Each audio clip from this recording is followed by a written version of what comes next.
4000 କୋଟି କିଏ ନେଇଛନ୍ତି ତାଙ୍କ ମାନେ ତା ନାଁ ତ କହିବ ଆଡ଼େ ସୁଜାତା କାର୍ତ୍ତିକିଆନ ଭଲ ପାଣ୍ଡିଆନ ଭଲ ଆଉ 4000 କୋଟି କିଏ ନେଇଗଲା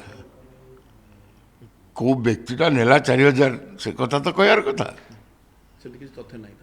ତାଙ୍କ ପାଖରେ କ'ଣ ତଥ୍ୟ ଅଛି ସିଏ ଜାଣେ କି ସେ ନିଜେ କ'ଣ କରୁଛନ୍ତି ସେ ଜାଣନ୍ତି ନା ଚାହୁଁଥିଲେ କିନ୍ତୁ ସୁଜାତା କାର୍ତ୍ତିକେୟନ ହୁଅନ୍ତୁ କ୍ୟାଣ୍ଡିଡେଟ୍ ସିଏ ଚାହିଁଲେ କ'ଣ ହେଇଯାଏ ଯାହା ନବୀନ ପଟ୍ଟନାୟକ ଚାହିଁବେ ସେୟା ହେବ ସୁଜାତା କାର୍ତ୍ତିକେୟନକୁ ତ ବହୁତ ଜଣ ଚାହୁଁଥିଲେ ହୁଅନ୍ତୁ ସ୍ୱାଗତ ତାଙ୍କୁ ହେବେ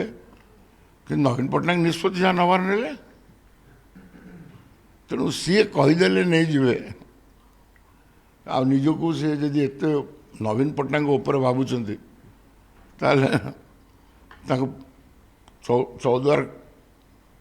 କଟକର ଭୋଟର ଭାଇ ଭଉଣୀମାନେ ଏ ଲୋକଟିକୁ ଚିହ୍ନନ୍ତୁ ସେ କ'ଣ ଅଛି ତାପରେ ଆକ୍ସନ୍ ନେବେ ସେଇଟା ନବୀନ ପଟ୍ଟନାୟକ ନିଷ୍ପତ୍ତି ନେବେ ଏବଂ ମେସେଜଟା ଦେବାକୁ ଚାହୁଁଛି ଚୌଦ୍ୱାର କଟକ ଲୋକଙ୍କୁ କି ଜଣେ ଏଇଭଳି ଚରିତ୍ରର ରାଜନେତା ପଛରେ ଆଉ ରହିବାର କଥା ନୁହଁ ଗୋଟେ ମିଛୁଆ ଗୋଟେ ଚିଟଫଣ୍ଡ ଚୋର ଗୋଟେ ଭଣ୍ଡ ବାବା ଯେତେ ପ୍ରକାର ଅଛି ତାକୁ ସେ ଲୋକକୁ ବିଶ୍ୱାସ